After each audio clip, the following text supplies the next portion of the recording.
It's Friday night. Your mom's in the car, the engine is running, and the pizza's steaming in the back seat. And her patience? It's ticking down, like one of those bombs that are ticking down in a bad action movie.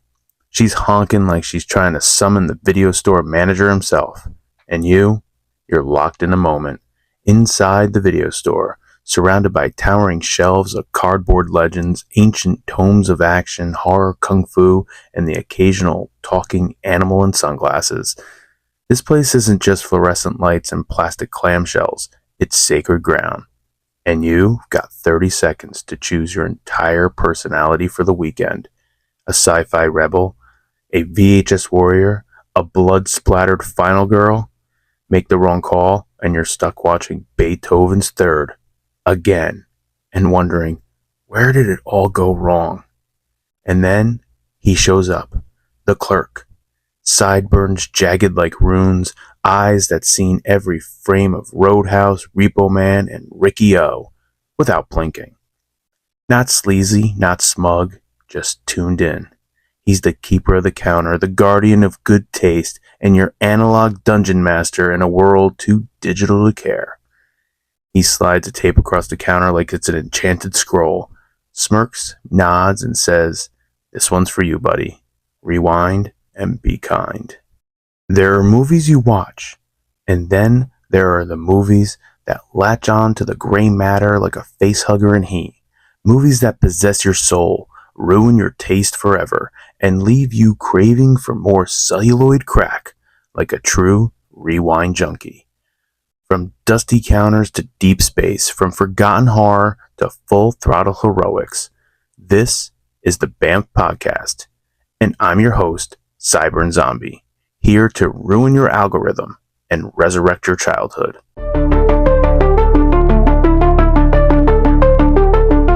Welcome back to the BAMF Podcast. Sideburnzombie here, and I want to thank you all for tuning in to the first episode. It awesome time, having a real fun time doing this.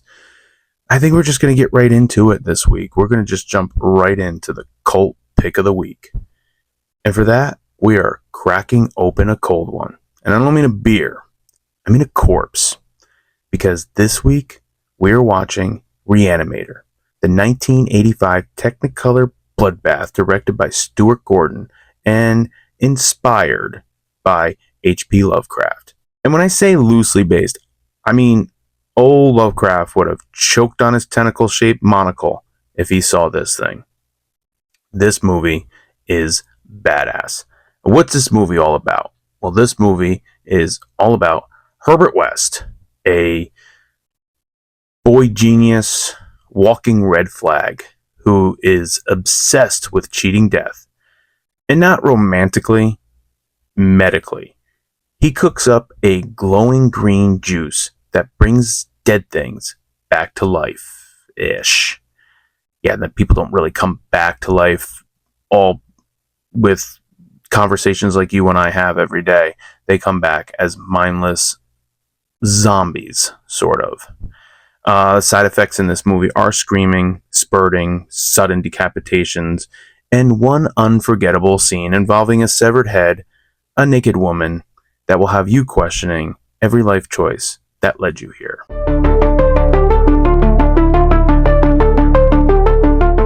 So, what makes Re-Animator a BAMF cult classic of the week? Well, it's gory, it's gonzo, it's glowing like a rave stick in Satan's glove box. In short, it's badass and perfect.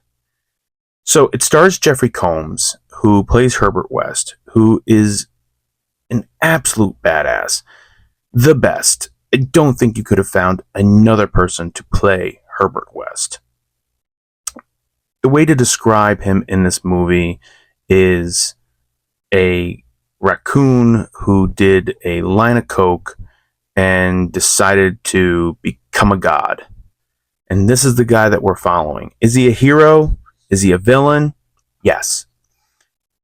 He gets an apartment with a medical student friend of his to rent a room, and his medical student friend is also dating a girl who happens to be the daughter of the dean. And he uses this reagent to bring cadavers back from the dead. And he has this rule of 2 minutes longer, how long you can stay dead. And he is in a kind of mental war with a professor that works at Miskatonic College, Professor Hill. So they get into it, and it turns into a bonkers movie. I mean, it's a bonkers movie right from the get-go. This movie opens up, and it is kind of like, here, this is the movie that we're going to give you. It is absolutely insane. It's like the Three Stooges got locked in a morgue with a bucket of blood and no adult supervision. Because 1 minute it's slapstick, and then the next minute it's like, what the fuck? What? Yeah, they did it. They filmed it, and it's all glorious. Because one of the things that this movie has, it's made in 1985. This movie is 40 years old this year. And one thing that makes these movies so great, and why I love them so much, is the practical effects. I love practical effects, and I don't care for the CGI blood or CGI effects that we see nowadays in movies. The practical effects just seem like they are so much more realistic, even though they don't look realistic. No, that's really confusing, but it's taking a actor and putting them in front of a green screen or a tennis ball on a stick, and them having to react against that, and having to act towards that, and having to use that in their own theater of the mind in a way.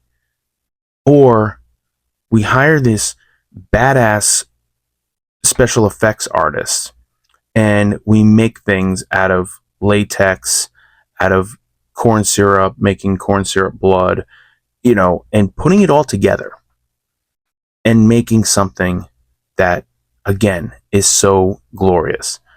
I love practical effects, and I will always continue to recommend movies to you that are done with practical effects.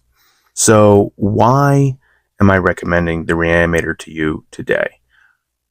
How did I find the Re-Animator? There's so many questions that I'm going to answer right now, and I'll let you know that I was deep into my watching all of the Trauma movies, and the video store had them all, and I went through them quickly. So I was still looking for that slime, gore, morally questionable content, but I still needed something more. I still was looking for that, and I was looking for something to be a little bit more grungier, if that's a word. Something that could bite back. Something I was looking for that was in that same vein of practical effects and lower budget. And we had this Video Hound book at the video store. Video Hound, or Movie Hound, I'm not 100% sure what it was called. And it was a book that gave reviews on any movie that was on VHS, Laserdisc, Betamax. DVD wasn't around yet, so I think it was just those three big physical media that we had out at the time. And in the back of the book, it gave lists of movies that fit into genres, and one of these lists that were in there were cult movies, cult classics. And at that time, to think about how this movie is 40 years old, at that time the movie was like 12 years old. It wasn't even that old yet. And I mean, think about that. That's a movie that came out in 2013 right now that I'm looking in this book, and it's called a cult classic. So I found on this list a movie called Re-Animator. And I went back, I rented it, took it home, probably got a pizza or something like that. Took it home, and I watched it. And I realized that um that this movie was everything that I absolutely love. I've already seen Evil Dead 2, Army of Darkness, the trauma movies, slasher movies like Jason, Freddy, Michael Myers, and I just loved this movie. It was everything that a 14, 15-year-old boy ever wanted, I guess. And it stuck with me. It really, now when I think back on it, I think back on it with pure nostalgia. We had the movie at the video store. It was kind of an older copy. It would definitely had been watched and everything like that. Um, but it was right from the get go, right from the beginning of this movie. I put the movie in, that you get that opening scene, and then you hear this amazing score that when you're watching it, you're like, is this the Psycho theme? And it very well could be. It might be. It might be tweaked a little bit, but it's still such a really, really cool theme that hooks you in, gets you in, and then you're in this movie. And this movie is a wild ride. I know that that's like, a very cliche, it's one wild ride. This movie is a wild ride. It starts off and you're going up and then down the hill and a roller coaster ride on your loops and stuff like that. So it's definitely a movie, as I said, that has a lot of nostalgia for me because it reminds me of, watching these movies. I watched a lot of these movies by myself when I would rent them at the video store. I had a couple friends that liked to watch horror movies with me, and there's some friends that actually introduced me to some horror movies. But on a weeknight, going to school the next day, I would be at the video store and I would only rent one movie, bring it home. But also back in those days, I could stay up until midnight, 1 o'clock in the morning, watching these badass movies and then getting up and going to school the next day. Just a different world, I guess. So, yeah, it's Re-Animator. I love Re-Animator. It is, again, I know I talked about the practical effects, but they have to just be mentioned again. They used like 20 gallons of fake blood in this movie, and that's a lot of fake blood. I mean, I know it's not like an elevator opening up in the Overlook Hotel, but and then you have Jeffrey Combs and you have Barbara Crampton, and Barbara Crampton is another one of those like 80s scream queens that I don't think got the recognition that she deserves. I know that now we could say Barbara Crampton and people will know her name, but I think back in the 80s it was kind of like unknown, really, in a way, and now she's just scream queen for life. I mean, yeah, the scene the scene in this movie, one gurney, one head, you do the math, you know what's going on. It can be disturbing. I've watched this movie with people, and it's been a definitely WTF moment. It makes people a little uncomfortable.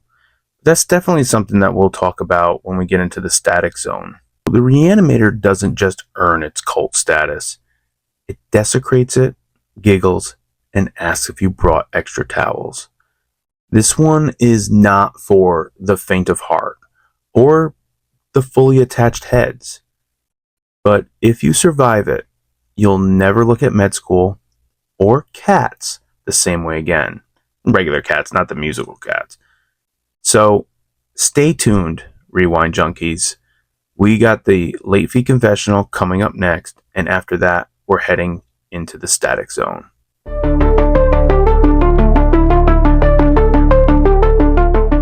Welcome back, and welcome to the late fee confessional. This is the part of the show where we rewind the tape to a simpler time, when video stores ruled the world.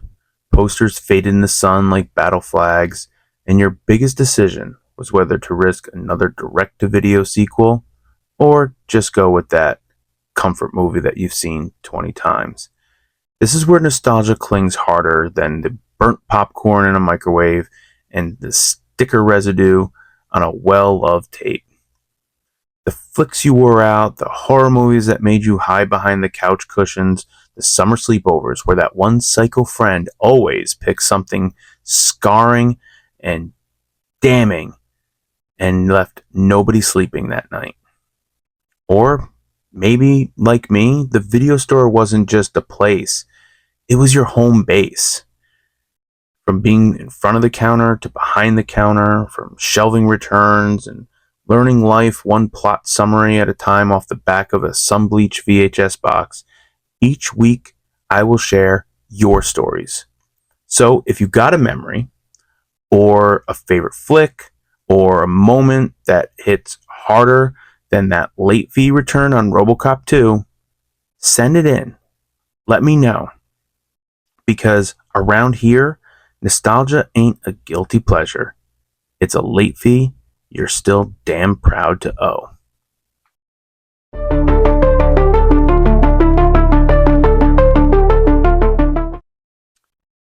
Welcome back, and welcome to the Late Fee Confessional.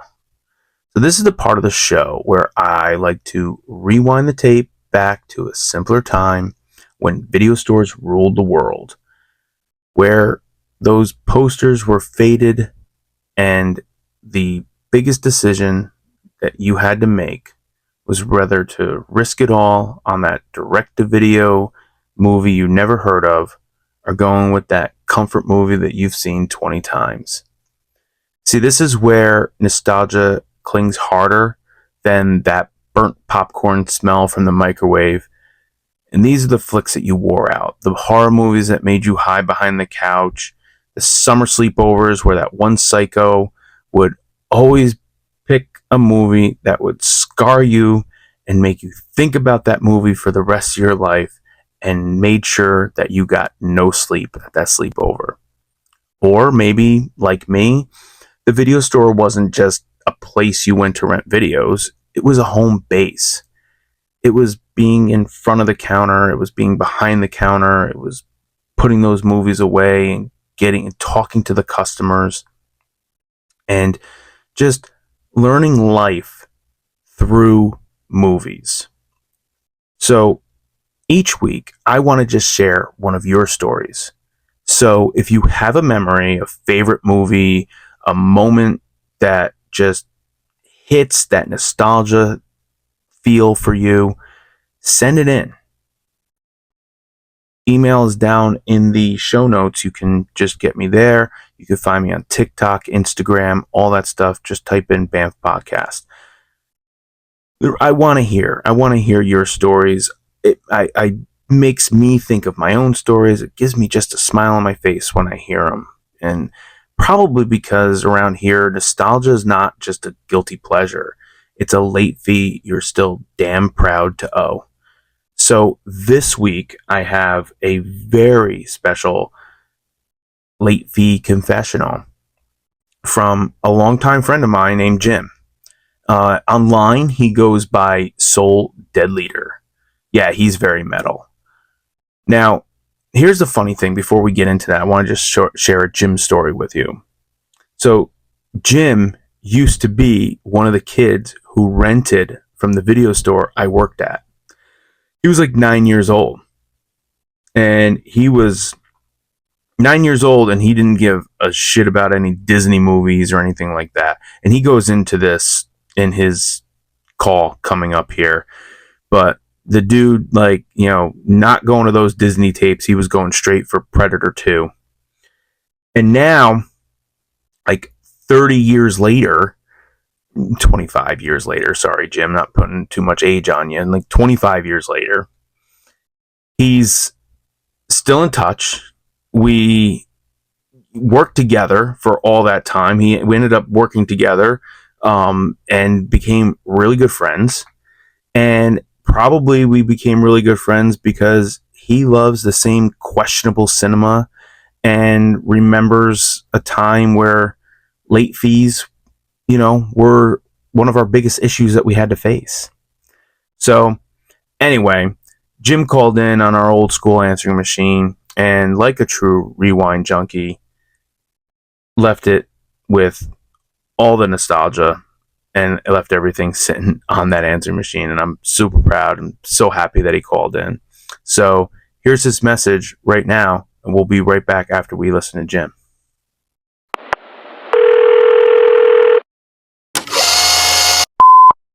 Hello. All right, well, let's see. My name is Jim. I'm a 37-year-old gamer and movie lover. And my fondest memory of a video store, well, I have a few. But I'll start with Chelsea Video, back in the day, located in Rhinebeck, New York. I was quite young, probably under the age of 10. And my brother-in-law, he frequented the video store. And he knew a couple of the guys there, was kind of close with them. He used to take me there a lot because I like to rent games. And I often rented Turtles in Time. Teenage Mutant Ninja Turtles, Turtles in Time for the Super Nintendo. I rented that game so much, I probably could have saved up the money and bought it. But I didn't. And as for movies, I don't really remember renting a lot of movies. I'm more of a gamer, but I do love movies. But at the time, I think my parents rented, like, Titanic quite frequently, I think. And I remember Deep Blue Sea for some reason. And I remember, like, that movie being spoiled for me in Chelsea Video specifically. I think Joe was like, yeah, Samuel L. Jackson dies. And I just remember that, like, vivid memory. And I was like, oh, so I kind of knew what to expect when I watched that movie. But anyway, and I remember, like, walking down the aisles of Chelsea, the horror section, and I was too scared to kind of, like, walk down there. But I always was intrigued, so I would go down there, and I would look at all the box art, because the box art of, like, those 80s horror movies is, like, insanely good, right? And I remember, like, Nightmare on Elm Street, Friday the 13th, all those crazy box arts are just, they're great. You know, Chelsea was the GOAT, right? Like, that was my video store as a kid. I didn't do Blockbuster, I didn't do any of those. But yeah, man, I love video stores, and I miss them. I miss just going in and looking at all the box art for, like, movies and games, and just renting them and getting it home, and then, like, you have 2 days to play it, right? Like, so I played as much as I possibly could with games, and movies, you watch them as much as you can for those 2 days are up, or you get that late fee, and so good. And I hope some way that, you know, these video stores somehow make a comeback. Everything may come back, right? Everything. Bell bottoms came back, right? In the 90s, I think. I don't know. Like, why can't video stores come back? I don't know. But that's digression. Anyway, so, yeah. Those are my memories of video store. I love Chelsea Video, and I love games and movies. So maybe in 20 years we'll be talking about how we used to watch movies, you know, on our TVs that, you know, we would just stream, and we'd be like, wow, that's a distant memory. I go and rent movies again. I hope. Anyway, bye. It's been fun. Goodbye.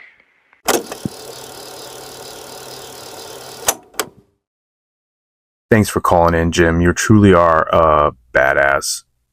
Thanks, dude. I do appreciate that. I really do. Being the first one to call into the late fee confessional on the Banff podcast answering machine, and just leaving a message that just talks about nostalgia and just talks about everything that we loved growing up. So again, if you want to participate, just send me a line. I'm here. I got all my information down there, and we can talk and just listen to your late fee confessional. Again, thank you. That was awesome. So stay tuned. We are going to come back with the Static Zone next, and I will see you in a sec.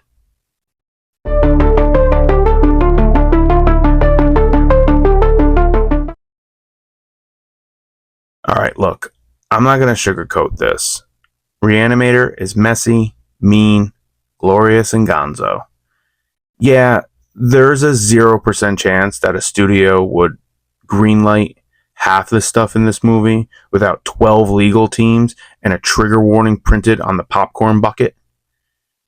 But I'm going to tell you what, a Re-Animator popcorn bucket probably would be pretty cool. It probably would be in the shape of Dr. Hill's head. I guarantee if they did that, that's what it would be. So, what does that mean? Does that mean because it won't be made today, we're just going to seal it away in a vault and throw away the key? No.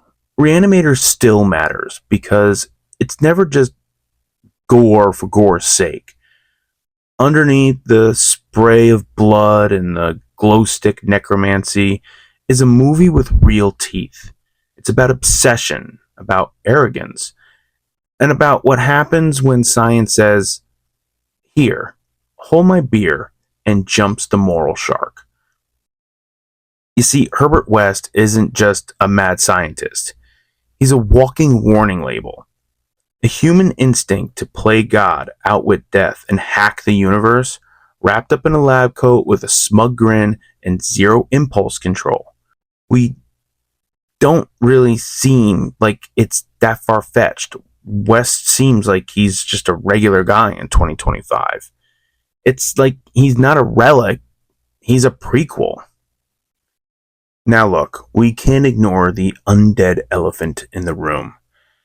You know, the infamous head scene, I guess we'll call it. Yeah, it walks a fine line.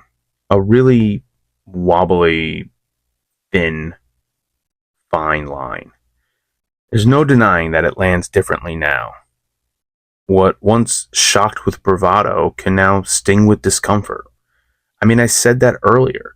Watching this movie, even when I was 14, 15 years old for the very first time, this scene made me feel uncomfortable. I've watched this movie with people, and this scene makes people feel uncomfortable. It should. I'm thinking that this movie should have made you feel uncomfortable then, and this should make you feel uncomfortable now. But the point isn't to excuse it, it's about talking about it. That's what it's for, because the movie that sparks conversation, ugly, raw, uncomfortable conversations, it's still doing something. Most content today won't dare to do that. We don't really watch movies today that are daring to be talked about.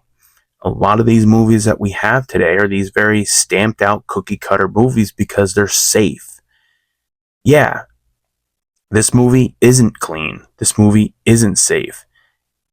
It's punk rock horror. It's a horror movie that has been made to not give a damn about what society says a horror movie should be. I'm not talking about society, that's for another episode. But the Re-Animator doesn't give two shits about a content filter. It kicks the door open, flips off the sensors, and pours 10 cc's of glow in the dark mayhem right into your frontal lobe with an overdose. In a world scrubbed shiny by algorithms and focus groups, this film is pure cinematic anarchy. It's not trying to be liked, it's trying to be unforgettable. It's a movie you will remember, whether you want to or not. It will stick with you. And even at the end of this movie, the final scene of this movie is like, it makes you think. It stays with you. You will be thinking about this movie for the weekend. You rent this on a Friday night, Sunday, it's still going to pop into your head. So, does Re-Animator still belong in 2025?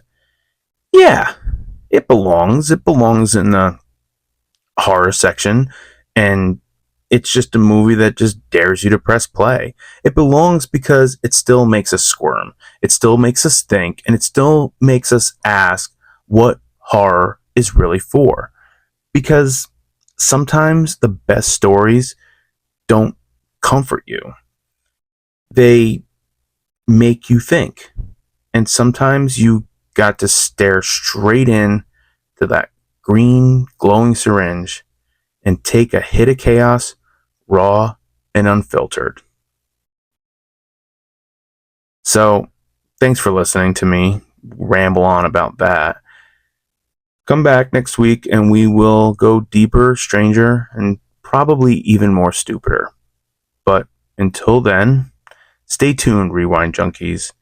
The static zone may flicker, but the signal always finds a way.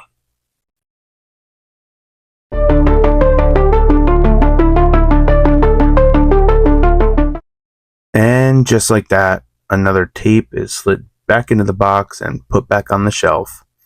Might be a little cracked, might be a little moldy, might have a weird smell, but you know what? It's rewound and it's loved. Tonight's movie, Re-Animator, a film that oozes with guts, gall, and enough green goo to qualify as biohazard. If it shocked you, good. If it made you laugh and gag in the same breath, even better, because that's the BAMF way. Ride the weird, embrace the gross, and never apologize for loving the movies that warped us. Remember, what you call bad, I call badass. So, let's just have a little bit of little homework, little housekeeping that we have here at the end of the show.